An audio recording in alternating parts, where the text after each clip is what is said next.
आजकाल बिझी होतात, बाहेर होतात. नमस्कार मॅडम. नमस्कार. खरं तर तुम्हाला पुरस्कार दिला पाहिजे आणि आम्हाला पुरस्कार मिळाला. 2 वर्षांनी टिनिटसला पहिली प्रथम क्रमांकाची ट्रॉफी मिळाली आहे. त्या प्रयोगाचा बिहाइंड द सीन व्लॉग आज मी तुमच्यासाठी घेऊन आली आहे. ट्रेनची वेळ चुकण्यापासून दादर एक्सप्लोर करण्यापासून भरपूर काही काही या व्लॉगमध्ये घडणार आहे. चला लगेच सुरू करूया. हॅलो आणि नवीन व्हिडिओमध्ये आपल्या सगळ्यांचं पुन्हा एकदा खूप खूप स्वागत. आज मी आहे दादरमध्ये.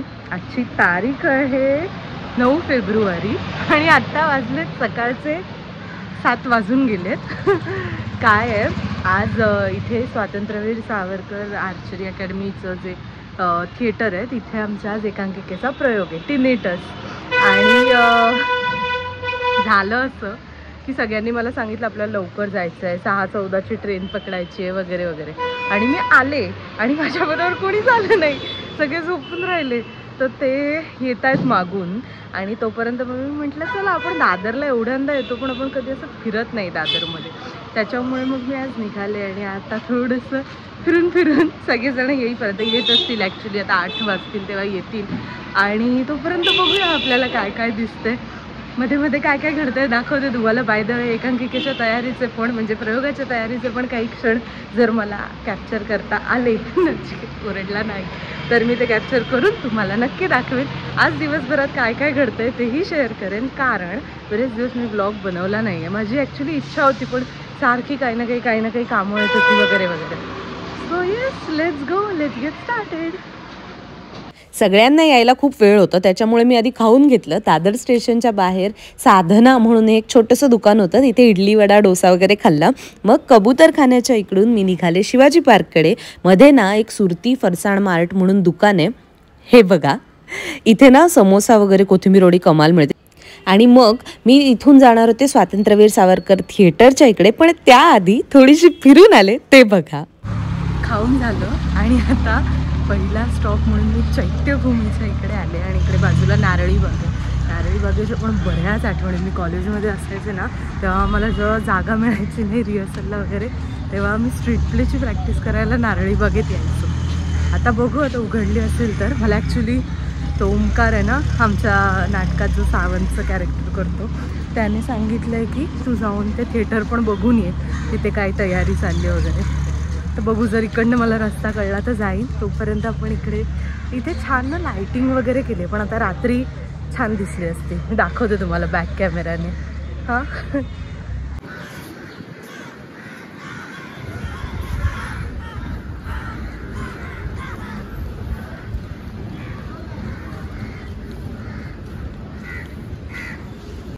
समुद्र म्हणजे तर किती दिवसांनी मी समुद्र बघते.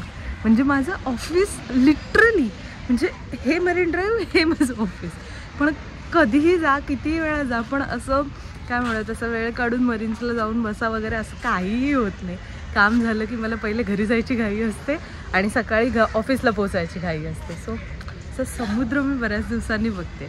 कोकणात आपण जेव्हा गेलो होतो तेव्हा म्हणजे मी गेले होते, तुम्हाला ब्लॉगमधनं नेलं होतं, तेव्हा असं सारखा समुद्र असायचा समोर. मी तर किती व्लॉगची सुरुवातच म्हणजे मला असं व्हायचं प्रत्येक व्लॉगचा इंट्रो मी समुद्रापासूनच करत होते.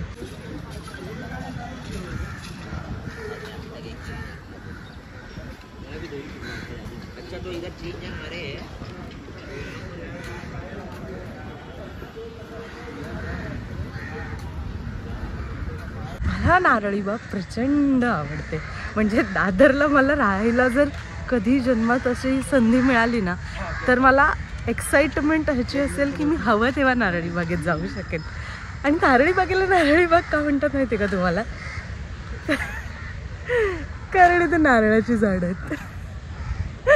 चला खूप टाईमपास झाला, तुम्हाला दाखवते एक थोडासा एक राऊंड मारूया आणि मग ते थिएटर जे आहे ते बघायला जाऊ.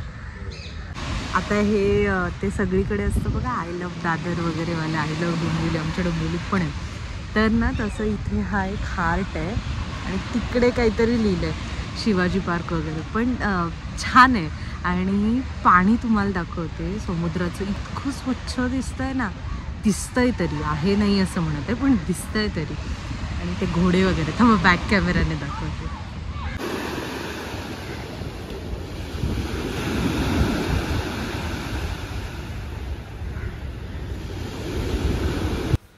समुद्राचा छान फेसाळता लाटांचा आवाज ऐकून मग मी निघाले. तत्पूर्वी हे घोडे तिथे लावले होते समुद्र किनाऱ्यावर जे लोक घोड्यावरनं फिरायला वगैरे येतात ना त्यांच्यासाठी. आणि मग निघता निघता मला मध्ये दिसलं हे एक दादर प्राणी संग्रहालय ॲक्वा झू असं एक नावाचं ठिकाण होतं. तिथे छान फुलं वगैरे होती म्हणून मी थांबले बघायला. पण आपण काहीतरी एक इंटरेस्टिंग प्रकार वाटतोय. सकाळची छान कोवळी सूर्यकिरणं पडली होती आणि मग हळूहळू मी पुढे पुढे जात होते. तिथे मध्ये एक स्विमिंग पूल आहे. आय गेस महात्मा गांधी असं त्या ठिकाणाचं नाव आहे, त्यांच्यावरून नाव दिलेलं आहे. आणि स्वातंत्र्यवीर राष्ट्रीय स्मारक त्याच्या पुढेच आहे. इथे पण एक लाईट साऊंड शो वगैरे असतो, ते पण मला नंतर नव्याने कळलं. बाय द वे हे जे फोटो लावलेत ना, इथे प्रत्येक खेळाचं मराठीतलं नाव दिलं होतं. म्हणजे अनेक नाव आपल्याला माहिती नसतात. जसं बॉक्सिंगला मुष्टियुद्ध म्हणतात. तुम्हाला माहिती होतं का? नसेल तर सांगा. त्याच्यानंतर आत गेल्यावर सावरकरांच्या आयुष्यावरती आधारित काही छोटे छोटे क्षण तिथे दाखवले होते आणि ही माहिती देणारा हा एक पोस्टर लागला होता.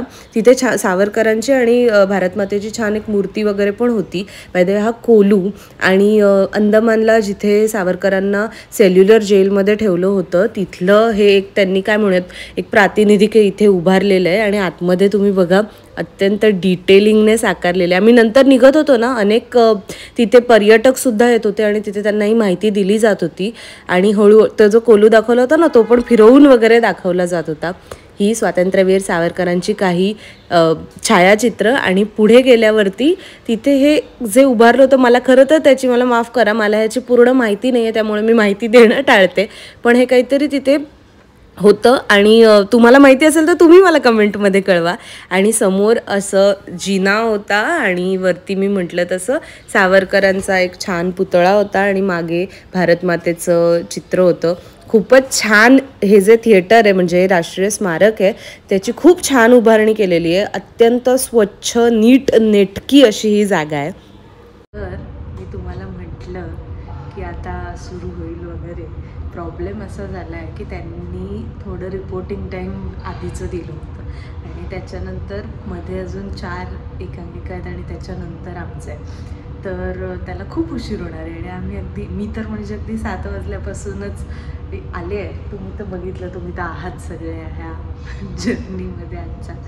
आणि आता एक एक करून सगळेजण येतात. हे बघा सगळे लेट आलेले लोक. आणि हा नचिकेत, हे नचिकेत नो फॉक्स गिवन. मुद्दामून उठून गेलाय तो, पण सगळ्यात जास्त उशीर त्याच्यामुळेच झालेला आहे हे आपण लक्षात ठेवू.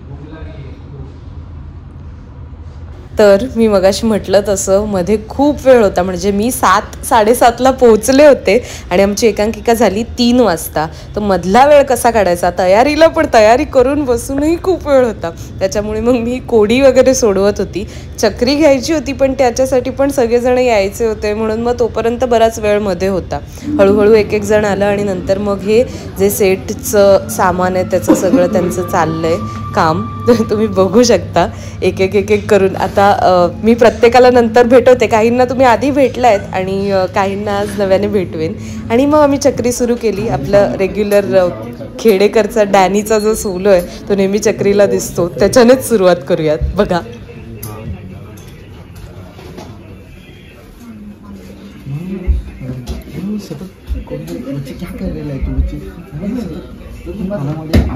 काय करतो कामे, काम करतोय. काय आहे काय मला डोक्याला लागलेला ताप. Exclusive serial. आणि हे बाकीचे फ्री लोक इथे बसले.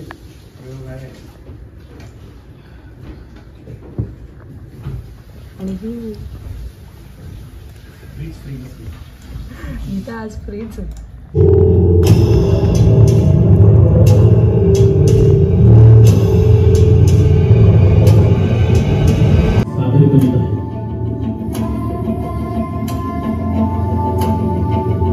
बरं मॅडम, हा आमचा तुम्ही जरा थांबा हा. बर हॅलो, मी भैरवी. तुझं नाव काय आहे? इथं इतका वेळ का लागतो? हा सॉरी. असं सावंत विचारतो. मी तुम्ही नाही का म्हणलात साहेब बायला वेळ खाते हो? हो साहेब, मगाशी तुम्हीच सांगत होतात मी म्हणालो ना. होतो. नाही, मी म्हणालो होतो. It's okay, it's okay. Sir, कसं आहे ना, माणसं अशी एका झटक्यात ओळखता आली तर आमची गरजच नाही लागणार, नाही का? हा. पण आम्हाला कुठे लागते गरज? जायचंय काय? नाही हो. आता कसं आहे मॅडम, आता आमच्या गावचीच गोष्ट घ्या ना. आमच्या गावाकडं ना एक गोळी घेतली की माणूस सकाळी एकदम ठणठण. हो, म्हणजे खरं तर ना माझंच चुकलं. माझ्या लक्षात यायला हवं होतं की हे कंडक्टचे पेशंट ना असे. कसले पेशंट? कंडक्ट बेसिकली तो जो डॅनी आहे त्याला कंडक्ट डिसऑर्डर. म्हणजे यात होतं असं की हे लोक स्वतःच्या आनंदासाठी कुठल्याही थराला जाऊ शकतात. एक मिनिट. तुम्ही कधी लहानपणी कुत्र्याच्या बाजूला फटाके फोडलेत का? फोडले असते. का का केलं तसं? काय मजा वाटते. आणि ही विकृती नाहीये, बरोबर ना? ओ, कुठली उदाहरणं देताय तुम्ही? लहानपणी अक्कल असते का आपल्याला? तर आता प्रयोग झाला आणि तुम्हाला खास अजून एका युट्यूबरला भेटवते. एरवी आपण इन्फ्लुएन्सर्सना भेटत असतो थोड्या दिवसांनी. हितेंद्र नागपुरे यांचा सुद्धा आपण इंटरव्ह्यू घेऊच. काय म्हणशील? ॲक्च्युअल खूप दिवसानंतर नाटक बघायला आलेलो. नाटकाचं नाव आहे टिनिटस. खूप कमाल झालं, खूप कमाल. म्हणजे पहिला प्रयोग आणि हा प्रयोग एक नंबर. आणि तेजस दादाचं ॲक्टिंग बोला, त्याच्यानंतर त्यांनी करून ज्याचा रोल आहे आदित्य खेडेकर. चुम्मा भावा, तुला एक नंबर, एक नंबर. आदित्यला ॲक्च्युली बरं पण नव्हतं तरी पण त्याने खूप छान, खूप चांगला प्रयोग केलाय. आणि नक्कीच आम्ही लवकरच तुम्हाला कळवू नेक्स्ट प्रयोग कुठे काय ते. आणि तुम्ही पण बघायला या आणि मॅडमच्या चॅनलला लाईक शेअर आणि सबस्क्राईब करत राहा. आणि ह्याच्या पण करा, ह्याच्या पण चॅनलला सबस्क्राईब करा. गणपतीचे वगैरे चांगले चांगले ब्लॉग टाकतो तो, सो बघा एकदा, आवडेल तुम्हाला. Thank you thank you. तर मंडळी, आमचा प्रयोग झाला आणि आता निघताना ना एक अचानक आम्हाला स्क्रिप्ट सापडली मध्ये. तर मी आणि द ऑस्कर विजेता दळी आम्ही रीडिंग करतोय आणि शुभम एकटे म्युझिक करणार. तो त्याचं काम करतो आहे. आम्ही ते वॉशरूममध्ये नाही होत, चेंजिंग रूम आहे तुम्हाला वाटेल वॉशरूम बेसिन आहे. आणि तर आम्ही रीडिंग करतो, तुम्हाला नंतर प्लीज डिस्टर्ब नको. हां, सॉरी गाईज, आम्ही रीडिंग करतोय. चक्रन माणसाचे कसं वागावं त्यावर तोडगा काढण्यासाठी आम्ही एक क्लब काढलाय, द इडियट क्लब्स. त्यामुळे तुम्ही आजच मेंबर व्हा. त्यांनी बिचाऱ्यांनी एवढं चांगलं लिहिलं आणि दळी त्याची माती करतो. चला, बाय द वे किती आज 3 लुक्समध्ये दिसली आहे मी सकाळपासून. चला चला आता खायला जायचं. आणि स्टँडिंगमध्येच चाललंय, फार काही असं म्हणजे घटना घडत नाहीये, ते बोलत आहेत. स्टँडअप कॉमेडी असते तसं. तर त्यांनी प्रॉपर्टी ठेवली विंगेत, तर ती घ्यायला ते कसे जातील हे आपल्याला दळी दाखवतोय. अगं तुझं हो बोल रे. हे अडकली लिफ्ट बावळट.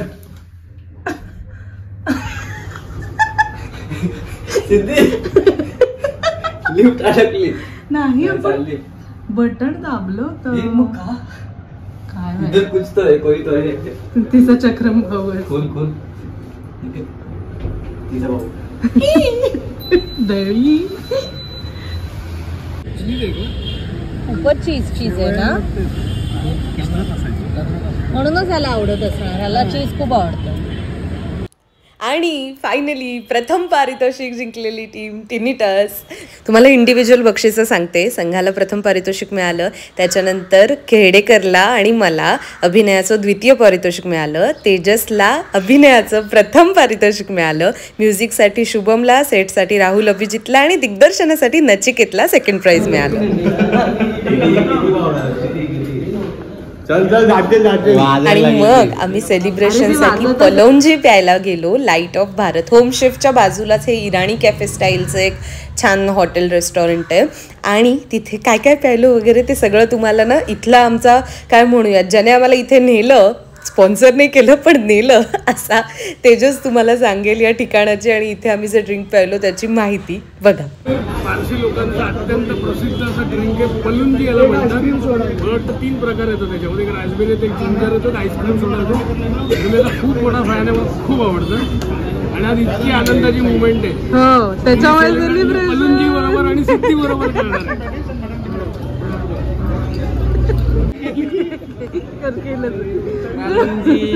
कुठे बोलून इकडे आणि पलोंजी पिऊन आम्ही फायनली घरी यायला निघालो. बाय द वे तुम्ही तिथे गेलात ना तर कॅश घेऊन जायला विसरू नका. आईस्क्रीम सोडा फ्लेवर कमाल लागतो. व्हिडिओ इथपर्यंत पाहिलात त्यासाठी खूप खूप आभार. पुढचा व्हिडिओ घेऊन मी लवकरच येईन. आजचा हा व्हिडिओ तुम्हाला कसा वाटला कमेंट करून नक्की कळवा. लवकरच भेटूया. तोपर्यंत बाय बाय.